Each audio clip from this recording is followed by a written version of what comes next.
They say a house is just wood, nails, and stone. But this one was my soul. I poured every piece of myself into building it. Every wall, every corner, every beam told a story. Claire and I moved in 10 years ago, right after our wedding. We were young, hopeful, and stupidly in love.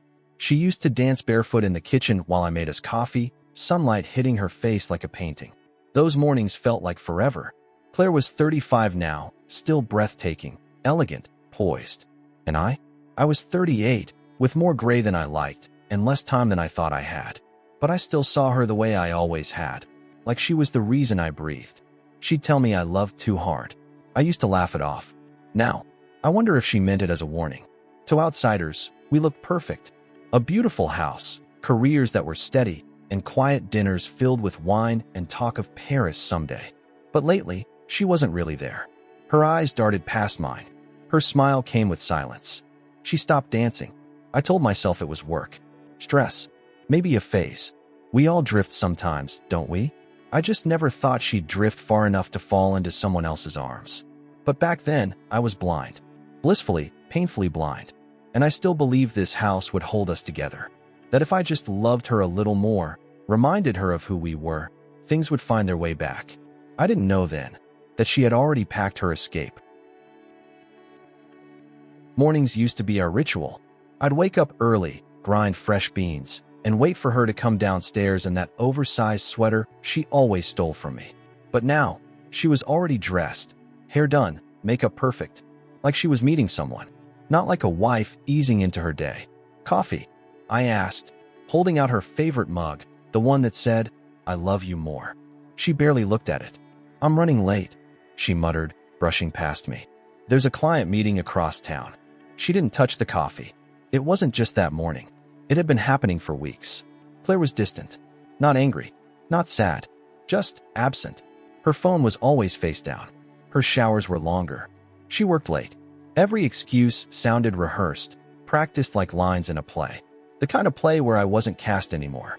I tried to pretend I didn't notice. That everything was okay. But even the house knew. The walls felt colder. The silence between us was no longer peaceful. It screamed. That day, she left without saying goodbye. Just the click of heels down the driveway and the engine of her SUV pulling away. I stared out the window, watching her vanish down the street. It felt like I was losing something, but I couldn't name it yet. Later, I found a receipt in the trash from a restaurant we used to go to.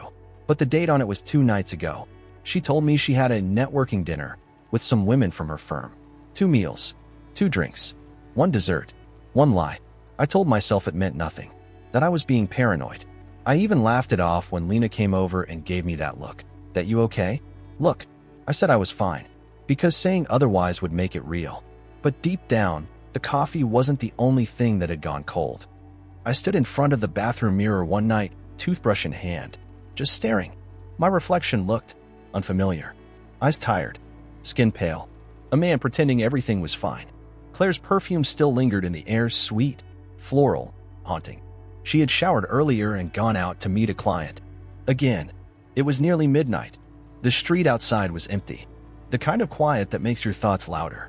My phone buzzed. A message from Lena. "Are you okay? Something doesn't feel right. Call me if you need." I typed back, "Just tired. Everything's fine." I erased it before sending, because I couldn't lie to her too. I walked into the closet, instinct pulling me. Claire's clothes were too organized, some pieces missing. Shoes I hadn't seen in months. A new necklace I never bought her. Something wasn't adding up. That's when I noticed her laptop open on the dresser, the screen glowing faintly. It wasn't locked. I never snooped, never believed in it. Trust was our foundation, or so I thought. But in that moment, my hand moved on its own. Emails. Dozens of them. Mostly work. Until I found a thread titled "Friday Plans Dizzy Dot." My heart dropped. The messages weren't from a coworker. They were from someone named Gavin. "Can't wait to see you again. Last night was unreal. Does he suspect anything? No. No. No." My breath caught. My chest tightened. I read every message, every reply. Claire wasn't just slipping away. She had already gone. She wasn't trying to fix things. She was living a whole other life while sleeping beside me. I closed the laptop slowly, carefully, as if touching it too harshly would shatter me even more.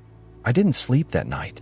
Just lay in our bed, beside her warm body and ice-cold heart, staring at the ceiling, wondering when she stopped being mine. The next morning, Claire was humming in the kitchen. She never hummed anymore. She wore that same red blouse she used to save for special occasions. But this time, it wasn't for me. "You're up early," I said, trying to keep my voice steady. She smiled, but it didn't reach her eyes. "Big presentation today. Need to impress." "Impress who?" "Gavin." The name burned in my throat like poison I couldn't spit out. I stared at her across the kitchen table. She was eating yogurt and scrolling her phone like nothing was wrong. Like she hadn't gutted me open with every lie. I wanted to scream, to confront her, to demand the truth she was already hiding in plain sight. But I didn't. Instead, I watched. Not out of cowardice, out of necessity. You see, when a house is burning, you don't run in with your fists. You learn where the exits are. You grab what matters. And you make a plan. So I played along. I kissed her cheek before she left. I even said, "Good luck." She looked surprised, maybe even guilty. But she smiled again and walked out the door. The moment it clicked shut behind her, I collapsed into the chair. My heart was racing. My hands were shaking. Rage and heartbreak wrapped around me like chains. That night, I couldn't eat, couldn't sleep. I walked through every room of the house like a ghost. Our pictures on the walls mocked me. The memories we made here felt like someone else's life. I finally stopped in front of the mirror again. Same eyes, same tired man. But this time, I wasn't just broken. I was waking up. And when I did, everything would change. I drove to Lena's place the next morning. I didn't text, didn't call. I just showed up. She opened the door in sweatpants, a mug in her hand, and a look on her face that said she already knew. "I was wondering when you'd come," she said softly, stepping aside. I sat on her couch, and for the first few minutes, neither of us spoke. She handed me a cup of tea, like she always did when we were kids, and I got hurt. Only this wasn't a scraped knee. This was a shattered life. Finally, I said it out loud. "She's seeing someone." Lena didn't flinch. "Gavin." I looked up, shocked. "You knew?" I didn't want to believe it. She whispered, guilt swimming in her eyes. "But I saw them once. At the wine bar downtown." She told me it was a client. But it didn't feel like business. The way she touched him. She stopped herself, as if saying more would hurt me further. But the damage was already done. "I feel like a fool," I muttered. "I built that house for her. For us. And now she's treating it like a trophy she gets to take with her." "She won't," Lena said, her voice suddenly firm. "Not if you don't let her." That was the first time it clicked. Claire didn't just betray me emotionally. She was positioning herself. There were whispers from mutual friends that she'd been asking about asset division, about ownership. It wasn't just infidelity. It was strategy. She wanted the house. My house. Our house. I clenched my fists. "She's not going to win."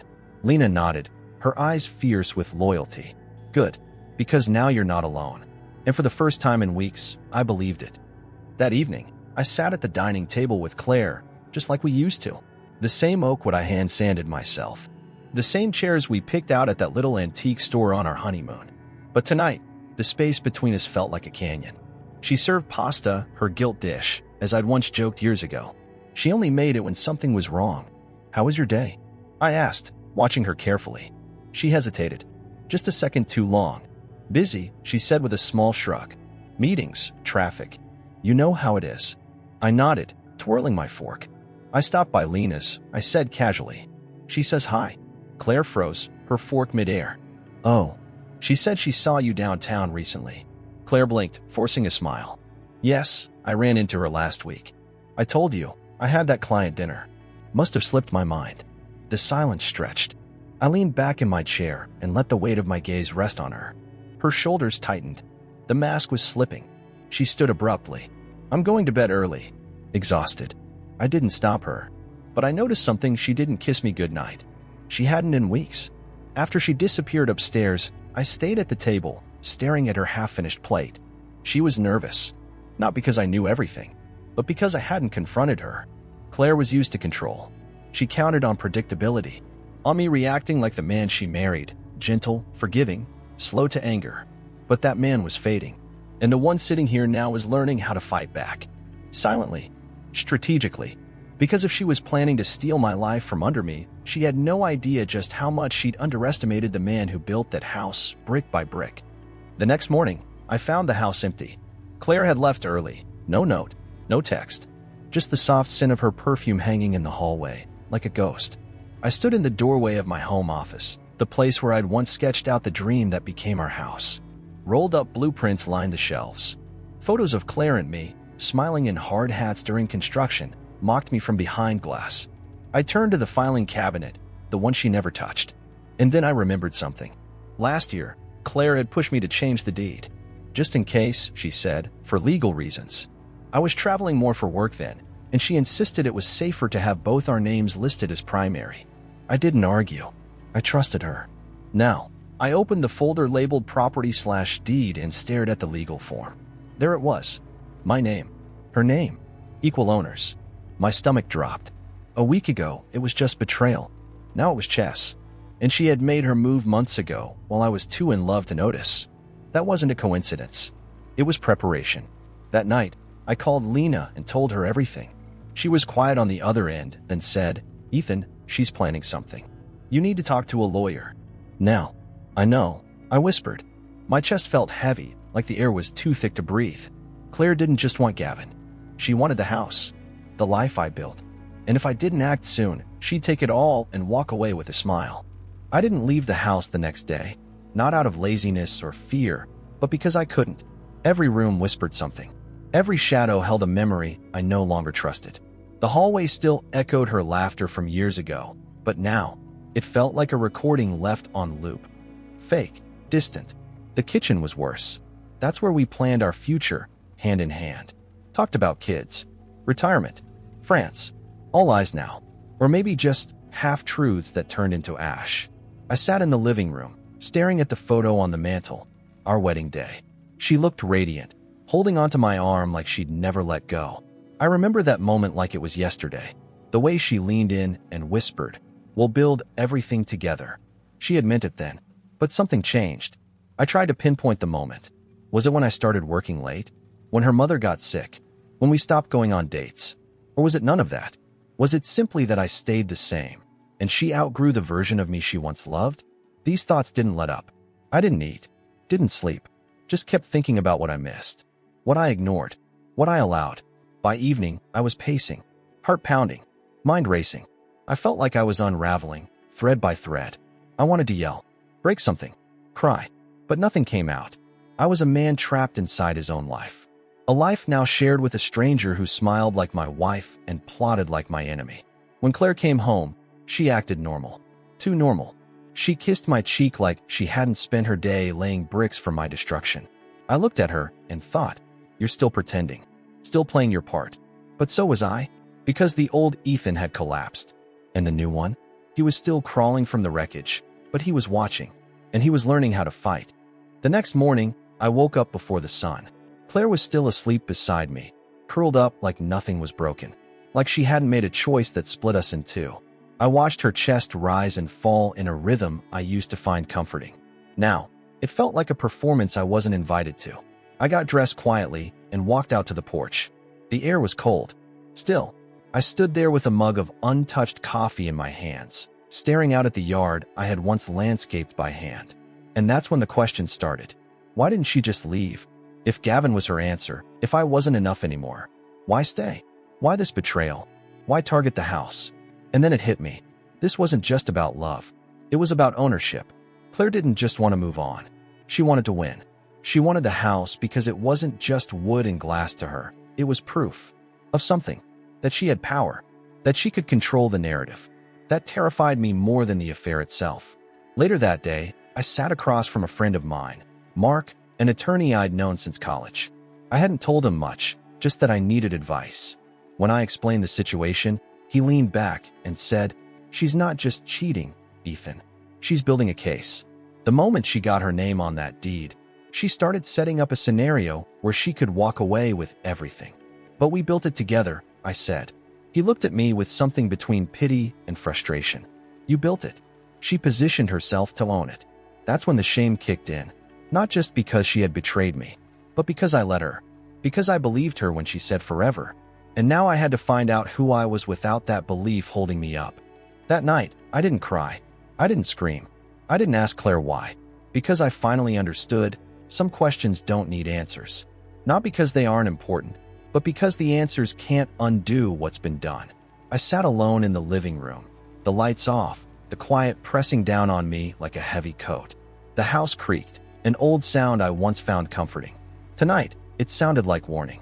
Claire was upstairs, laughing on the phone with someone. She thought I couldn't hear her. Or maybe she didn't care if I did. I stared at the wedding photo again. And this time, I took it down. Not out of anger, but closure. I placed it in a box, along with other pieces of a life that no longer existed. Anniversary cards, framed memories, the journal we once shared like a secret language. And then I opened a new notebook. Blank pages. Fresh start. At the top, I wrote 3 words in bold, angry strokes. She won't win. Not this house. Not my peace. Not my sense of self. This was my decision point. The line in the sand. I wouldn't confront her tonight. No shouting match. No slamming doors. That would make it easier for her. She could call me unstable, angry, irrational. Paint a picture that would serve her when the legal dust settled. No, I would fight this smart. On my terms. On solid ground. Just like I built this house. With patience, precision, and purpose. And tomorrow? Tomorrow I'd start protecting what was mine. The next morning, I woke with a strange mix of dread and determination. The house felt different, like it was waiting to see what I would do next. I made coffee and sat down at the kitchen table, the same one Claire had ignored for weeks. My phone was already open to emails from lawyers Lena had recommended. I read through them carefully, each word sharpening my resolve. Lena stopped by later, her presence steady like a lighthouse in a storm. "We'll get through this," she said firmly. "You're not alone." I wanted to believe her. I needed to. The first step was clear: get professional advice. I scheduled a meeting with a family lawyer who specialized in property disputes. We talked about joint ownership, asset protection, and the ugly realities of divorce battles. But what hit me hardest was the truth. Trust and love had no bearing here. It was a legal game, and Claire was playing hard. That night, Claire came home late. She paused at the door when she saw me waiting. "You're up early," she said, a trace of surprise in her voice. "I'm not going anywhere," I replied. Her eyes flickered. Fear? Defiance? I wasn't sure, but I felt a shift. For the first time since all this started, I wasn't just a wounded husband. I was a man reclaiming his ground, and Claire could feel it. She didn't say much that night, but her silence spoke louder than words. The war for our home was no longer invisible. It had begun. Days passed like a slow-moving storm. I could feel the tension thickening the air between us. Claire was quieter, more cautious. The light in her eyes flickered with something I hadn't seen before, maybe fear, maybe calculation. One evening, as I worked late in the study, I heard footsteps behind me. She stood there, framed by the doorway, a fragile silhouette. "We need to talk," she said, voice barely above a whisper. I nodded, setting my pen down. She stepped inside, closing the door gently. "I know things have changed," she began, eyes searching mine. "I never meant to hurt you." Her words felt hollow, words a stranger might say, rehearsed and distant. "Then why?" I asked quietly. "Why betray everything we built?" She looked away. "It's complicated." I felt trapped, invisible, like I was losing myself. I wanted to believe her, to reach out. But the wounds were too fresh, the betrayal too deep. "I didn't want this war," I said. "But if you want to fight, I will." Her eyes met mine, raw and vulnerable. For a moment, the mask slipped. "I'm scared too," she admitted, "of losing everything." The silence that followed was thick with pain and regret. We were no longer husband and wife, but two broken people holding on to what was left. And the house, our house, watched silently, bearing witness to the unraveling of a life once whole. Claire started coming home earlier. She began making small talk, cooking again, smiling. But it wasn't real. It was performance. And I wasn't the audience she was trying to win over. One night, I came across a legal pad tucked behind the sofa cushion. Her handwriting, notes, bullet points, shared property, fair split, proof of financial contribution, emotional stability, his recent behavior. My throat tightened. She was building a case, one that painted me as unstable, maybe even dangerous. Like I was the villain in the story she wanted the world to believe. The most gut-wrenching line? Mention his temper, past arguments. I sat there, holding that paper like it was soaked in acid. We'd argued like any couple. I raised my voice, slammed a door once. But I'd never laid a hand on her, never crossed the line. Still, she'd twisted those moments into tools, weapons. That night, I couldn't look at her during dinner. She noticed. She asked if something was wrong. I told her I was just tired. She smiled and touched my hand gently. I pulled it away. Later, I went to the garage, my sanctuary. I opened the drawer where I kept old receipts, contracts, blueprints. I began gathering every paper that proved this house was mine long before her name was ever on it. I would not let her take it. I would not let her rewrite history to justify betrayal. She could try to gaslight me, to erase the truth in favor of her version. But I still had the blueprints, and I wasn't building for her anymore. By the end of that week, I had turned my garage into a war room. Folders lined the workbench, each one labeled mortgage, receipts, blueprints, emails. Every document I once thought would never matter in a relationship built on trust now became part of my defense. Because Claire didn't just cheat on me, she underestimated me. I found the original loan paperwork, the one I signed years before we got married. My name, alone. Then the renovation invoices, my hours logged, my payments made. Photos of me laying tile, pouring concrete with calloused hands. Proof that I didn't just live in this house, I built it. Lena helped scan and organize everything. She brought over a portable scanner, her eyes fierce with focus. She thinks you'll break, she said, flipping through receipts. But you're stronger than she remembers. She's not wrong, I replied. I did break, but I'm rebuilding. Claire, meanwhile, grew bolder, more confident. She wore new dresses, took longer calls in hushed tones. She started leaving articles around the house on separation, divorce, peaceful transitions. She thought I hadn't noticed. She thought I'd surrender. But I was watching, and I was learning. That weekend, I met with Mark again, my lawyer. I handed him the folders. His eyes widened. You did your homework. She doesn't get to steal what I built, I said calmly. Not the house. Not the truth. He nodded. Then we start preparing for the next step. The battle wasn't just emotional anymore. It was legal. It was strategic. And I was ready to fight, not for revenge. For what's mine. It happened on a Tuesday. Claire came home early, dressed sharp, lips painted, eyes unreadable. I was on the porch, sipping coffee that had long gone cold. I knew something was off before she even opened her mouth. She stood in front of me, arms folded. There's something I need to give you, she said. From her bag, she pulled out a manila envelope and handed it to me like it was a takeout menu. I didn't have to open it. I already knew, but I did anyway. Divorce papers. Filed. Signed. With her attorney's name at the bottom in bold black letters. She looked calm, like she'd rehearsed this moment 100 times in her head. I want this to be clean, Ethan, she said. No fighting. No dragging it out. Clean. The word hit me like a slap. She wanted to clean me out. Take the house. Erase the memories. Rewrite the narrative where she was the one who walked away with dignity while I stood there stripped of everything. I said nothing. Just stared at her. She shifted, maybe expecting me to explode. Maybe hoping I'd lose control, validate every lie she'd written down in those legal notes I'd found. But I didn't. I stood up slowly, held the envelope, looked her in the eye. You'll get your answer, I said. And then I walked past her and into the house I built. Not hers. Mine. That night, I sat in the study with the lights off, divorce papers in one hand and a pen in the other. I wouldn't beg. I wouldn't break. I'd answer her move with a better one. I didn't sleep that night. Not from heartbreak. Those wounds had already calloused. It was clarity that kept me awake. Cold, sharp, final. At 6 a.m., I drove to Mark's office. I handed him the envelope Claire had given me. She's not wasting time, he muttered, skimming through the documents. But she made a mistake. I leaned forward. What kind of mistake?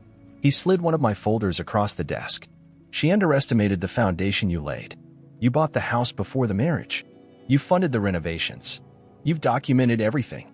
And you never legally transferred full ownership. Her name is on the deed, but there's no proof of financial contribution. So what does that mean? I asked. Mark looked me in the eye. It means she can't take this house from you.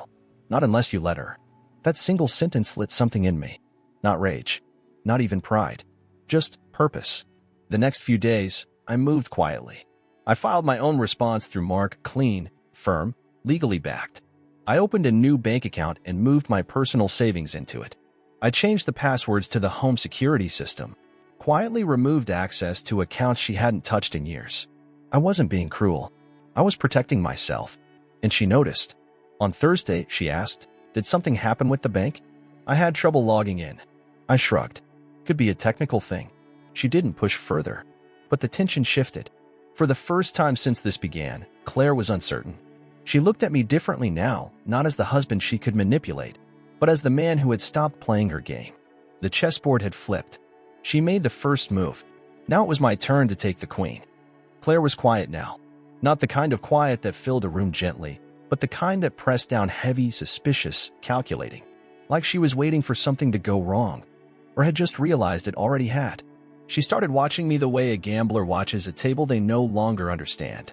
"You've been different," she said one evening, swirling a glass of wine she barely touched. "I have," I replied. No apology. No explanation. She stared at me for a long time, trying to read my face the way she used to, but I wasn't offering her anything. Not anger. Not sorrow. Just a wall she no longer had the key to. The following morning, she asked if I'd had a chance to review the divorce terms. I looked at her over my coffee and said, "Yes." She waited for more. I gave her nothing. Because I knew something now, something that changed everything. Claire was losing control. Not just over the house. Over the story. The version where she leaves the distant husband, falls into the arms of someone more present, and walks away with half of everything while playing the victim. But that version only works when the other person stays broken. And I was no longer broken. Later that day, I caught her in the study, looking through old folders, ones I'd already emptied and replaced. She looked up quickly, startled. "I was looking for an old tax document." "Try asking next time," I said. She nodded, but I could see the truth in her eyes. She knew. I wasn't just reacting anymore. I was preparing. And for the first time in our marriage, Claire was on uneven ground. The house? It was still standing. And now, so was I. 2 days passed without a word between us. We moved through the house like strangers sharing a secret neither of us dared name. Claire had stopped pretending. No more small talk. No more late-night humming. Only silence and glances that lasted just a second too long. I thought I knew everything. I thought the worst had already been unearthed. I was wrong. While organizing paperwork for my legal case, I found an old wooden box buried at the back of the bedroom closet. It had always been there, a dusty thing filled with old cards, letters, receipts from vacations we'd taken back when we still held hands in public. I almost put it aside. Almost. But something made me open it. Among the faded birthday cards and love notes from years ago, I found one envelope that didn't match. It was newer. Untouched. No stamp. No handwriting on the outside. Inside was a letter. From Gavin. Written over a year ago. "Claire, I'm tired of waiting. If you're not ready to leave him, just say so. I won't be your secret forever." My pulse quickened. It had been going on longer than I thought. Much longer. She hadn't just drifted into this affair during a rough patch. She had planned it. Nurtured it. Protected it. While I was drawing up blueprints, fixing leaking pipes, making her coffee every morning, she was managing 2 lives, mine, and the one she truly wanted. The betrayal hit me all over again. Worse this time, because it wasn't a mistake. It was a decision. Deliberate. I held the letter in shaking hands, not sure if I wanted to scream or collapse. But I did neither.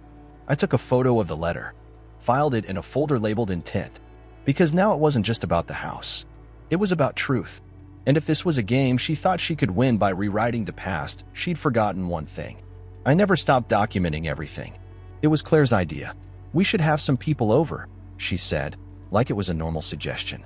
Something casual. Just a few friends. Show everyone we're still civil. Civil. That word rolled around in my head like a loaded weapon. She wasn't doing this for reconciliation. She was crafting an image. A performance. She wanted to show the world she was poised, composed, and tragically married to a man who had simply stopped loving her. But I agreed. Because sometimes the best place to expose a lie is in plain sight. That Saturday night, the house was spotless. She lit candles, made her famous baked brie, even played the old playlist we used during our engagement party. The guests arrived, mutual friends, co-workers, and a couple from her firm. I recognized one of them. Gavin wasn't there, but his presence lingered in the way Claire kept glancing at her phone between conversations. I played my part perfectly, smiled, poured drinks, told stories that made people laugh. But then, halfway through the night, I invited everyone into the living room. "I wanted to share something," I said, holding up my phone. A little throwback. I cast a few photos onto the TV, pictures from when we built the house. Claire smiling, holding paint swatches. Me digging trenches for the foundation. Her scribbled notes on kitchen tile designs. Our joy, frozen in time. The room went quiet. Then, without flinching, I swiped to the next image. A screenshot of Gavin's letter. The one where he said he wouldn't be her secret anymore. Claire's wine glass froze halfway to her lips. No one spoke. Her best friend looked at her. Someone gasped softly. I turned to Claire, slowly. Calmly. We all build something, I said. But some of us also try to destroy it. Quietly, carefully, until it all comes crashing down. Claire stood up, eyes burning, trying to control the tremble in her voice. Ethan, can we talk privately? No, I said gently. We've talked enough in private. And just like that, her mask cracked. The perfect wife. The poised woman. Gone. Replaced by someone suddenly exposed. And I didn't raise my voice. I didn't threaten. I just revealed. Because sometimes truth doesn't need volume. It only needs light. The house was dead silent after the last guest left. Claire stood by the sink, hands gripping the counter, eyes wide and wet, but not with sorrow. With rage. The kind that comes when the story you've been writing in secret suddenly gets ripped open in front of an audience. You humiliated me, she said, voice sharp, barely above a whisper. No, I replied. You did that all by yourself. She turned to face me, jaw tight. You think this makes you look strong? All it shows is that you're bitter. Spiteful. You wanted to shame me. I wanted the truth out, I interrupted. So when this ends, no one wonders who destroyed what. She shook her head and laughed bitterly. You think showing a letter changes anything? You think people care? I don't care what they think, I said, calm and steady. I care what a judge sees. And intent matters. Her expression shifted. That was it. The real moment she realized this wasn't just an emotional breakup anymore. This was legal, strategic. And I was ahead now. You planned that dinner, she hissed. You planned this divorce a year ago, I shot back. Silence. She couldn't deny it. Not anymore.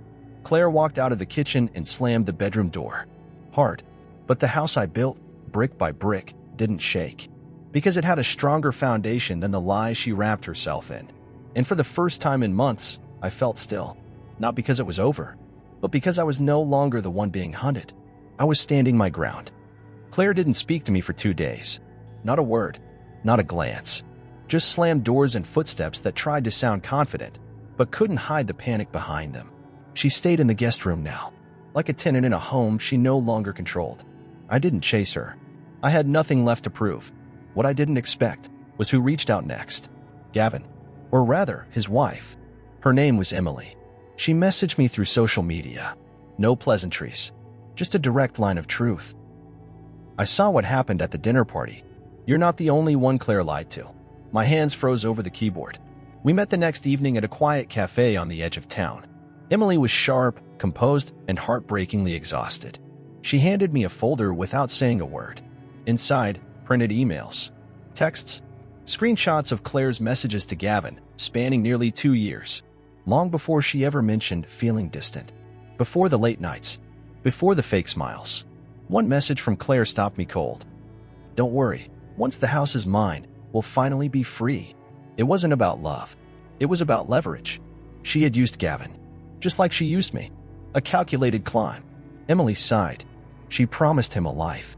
But when it got messy, she started backing out. Now he's panicking. And I think he's realizing she never intended to keep him either. I looked up at her. Why are you helping me? Her eyes burned. Because I believed her lies too. And I lost everything for it. I walked out of that cafe with a folder that changed everything. Not just proof of the affair. Proof of intent. Manipulation. Deception. I handed it to Mark the next morning. He didn't say much, just nodded and whispered, she's done. And for the first time, I believed it. Claire always walked like she owned the floor beneath her. But now, she was moving like someone afraid it might collapse.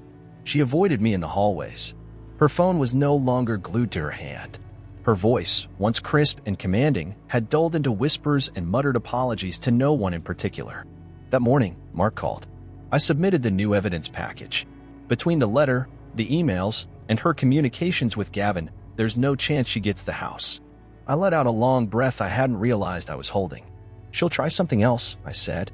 She might, Mark replied. But she's out of room. She's scrambling. Let her. That afternoon, Claire tried. She walked into the kitchen while I was cleaning dishes. Her eyes were red, her voice fragile. Ethan, can we talk? Really talk? I didn't stop scrubbing the plate. Now you want to talk? I know I've made mistakes, she said, but we don't have to go to war over this. I turned slowly, meeting her gaze. This isn't war, Claire. It's consequence. She stepped closer. We could still work something out. Maybe you keep the house and I cut her off with a simple nod toward the envelope sitting on the counter. The one Mark had sent back, confirming her claims were legally shattered. She looked at it like it might bite her. You already made your offer, I said. Now you'll accept mine. She opened her mouth, then closed it. There was nothing left to negotiate. Claire had played every card, and now she was holding nothing but empty hands and a shattered illusion. She didn't cry. She didn't beg. She just turned and walked away quietly, finally understanding that I wasn't going to break the way she expected. And the house? It felt different that night. Lighter. Like it belonged to me again. The days that followed were quiet. Too quiet. The kind of silence that screams louder than any argument. One evening, Claire appeared at the front door, clutching a small box. Her eyes were tired, but there was something in them I hadn't seen before. A vulnerability, maybe even regret. I came to give you this, she said softly, extending the box. Inside was a faded photograph. Us on our wedding day, smiling, hopeful. I'm sorry, Ethan, she whispered. For everything. For breaking us. I held the photo in my hands, feeling a wave of emotions. Anger, sadness, and something I hadn't felt in months. Forgiveness. I don't know if we can go back, I said honestly. But maybe we can find peace. She nodded slowly. That night, I sat alone in the living room, the weight of the past pressing down. But something had shifted. I realized this wasn't just a battle over a house. It was a battle for healing. And maybe, just maybe, a chance for a new beginning. Morning light spilled softly through the curtains, casting long shadows across the empty spaces Claire once filled. The house felt quieter, less haunted. I sat at the kitchen table with a cup of black coffee, tracing the rim with a finger, lost in thought. The battle had taken everything. My trust, my peace, even parts of myself I didn't know were fragile. But it hadn't taken my resolve. I thought about the future, about what it meant to rebuild, not walls or floors, but a life. I didn't know where Claire's path would lead, and for the first time, I didn't need to control it. My path was mine alone now. I could feel the weight of the past lifting, replaced by a tentative hope. This house, my house, was no longer just a place. It was a testament to survival, to strength, to the messy, imperfect journey of letting go and moving forward. The morning sun filtered through the window, casting warm golden hues on the walls that had seen so much love, betrayal, and everything in between. Sitting at the kitchen table, I finally felt a flicker of something I hadn't dared touch for months: hope. I knew the road ahead wouldn't be easy. Healing never is. But I was ready to take the first step. I opened my laptop and started searching, not for answers, but for possibilities. New hobbies, local support groups, even therapy options. Anything to help me make sense of the chaos and rebuild myself from the inside out. The house felt different now, not just because Claire was gone, because I was seeing it through new eyes. A place not defined by what was lost, but by what could be gained. That afternoon, I walked through the rooms, touching the worn edges of the furniture we'd chosen together. Instead of pain, I felt gratitude for the strength I'd found, for the lessons the hard way had taught me. Outside, the garden bloomed with wildflowers I'd planted years ago, resilient and stubborn. They reminded me of myself, battered but alive, ready to grow again. I paused by the front door and took a deep breath. The past was a shadow, but it no longer controlled me. This was my home, my life, and the future was waiting. Weeks turned into months, and the house slowly transformed, not through renovation, but through the quiet reclaiming of space and spirit. Each room held echoes of the past, but I began filling them with new moments, moments of solitude, reflection, and unexpected joy. I started small, morning runs through the neighborhood, feeling the pulse of life beyond my walls. Coffee at the local cafe, nodding to familiar faces who saw the change before I did. I even enrolled in a woodworking class, reconnecting with the hands that had once built this home, learning to create not out of necessity, but for pleasure. Every step was a reminder that healing wasn't linear. Some days were harder, weighed down by memories and regrets. But with each sunrise, I grew stronger, more certain that my worth wasn't tied to a marriage lost or a home nearly stolen. One evening, while painting a rough shelf for the study, I realized something. This house was more than bricks and timber. It was my story, a story of pain, resilience, and ultimately, hope. I wasn't just surviving anymore. I was living, and with every breath, I was becoming someone new, someone whole. The sun was low, casting long shadows as I stood at the threshold of the house, looking out onto the street. This place, my home, had been the battleground of my darkest days. Now, it was the canvas for my new life. I thought about the man I was when this all began, confused, hurt, lost in betrayal. That man was gone, replaced by someone quieter but stronger, someone who had learned to carry pain without letting it break him. The scars remained, but they didn't define me. They were proof I had fought, that I had survived. I wasn't sure what the future held. Maybe I'd find love again. Maybe I wouldn't. Maybe I'd travel. Maybe I'd build more than houses. Maybe I'd build a life that was truly mine. What I didn't know was this. I had reclaimed my story. I had taken back my peace. And whatever came next, I was ready. The night settled softly around the house, wrapping everything in a calm I hadn't felt in months. I sat by the window, watching the stars blink awake one by one, small lights shining through the darkness. I thought about everything that had happened, the betrayal, the battles, the moments I thought I'd break. But I didn't. Instead, I found something unexpected. Peace. Not the kind that comes from winning a fight, but the kind that comes from letting go. From accepting the scars and knowing they are part of the story. I poured myself a glass of water and raised it quietly to the night. To endings. To beginnings. And to the man I had become. Because sometimes the greatest victory isn't in the war, it's in surviving it. The morning light felt different now, gentler, full of possibility. I stood at the edge of the garden, watching new shoots push through the soil, life breaking through the cracks. I realized my journey wasn't just about holding on to what I'd lost. It was about making space for what I could still build. I signed up to volunteer at a community center, hoping to help others who felt as lost as I once did. Small steps, but meaningful ones. The house behind me was no longer a monument to betrayal. It was a symbol of resilience. I picked up my phone and wrote a message to a friend I hadn't spoken to in years. Ready to catch up? It was time to open doors I'd closed for too long. Because healing isn't just about survival. It's about growth. And I was ready to grow. I want to share something real with you, the kind of story that doesn't have a perfect ending, but one that's honest and raw. This journey, my journey, was about losing everything I thought defined me and finding strength I never knew I had. Life isn't fair. People make choices that break us. But what matters is what we do after the fall. Do we stay down? Or do we rise? I chose to rise. This house, this life, isn't about the past anymore. It's about the future I'm building piece by piece, day by day. If you're watching this and feeling lost, betrayed, or broken, know this. You're not alone. There is hope. There is a way forward. Thank you for listening to my story. If you want to hear more stories like this, stories that dig deep and speak to the heart, please subscribe and turn on notifications.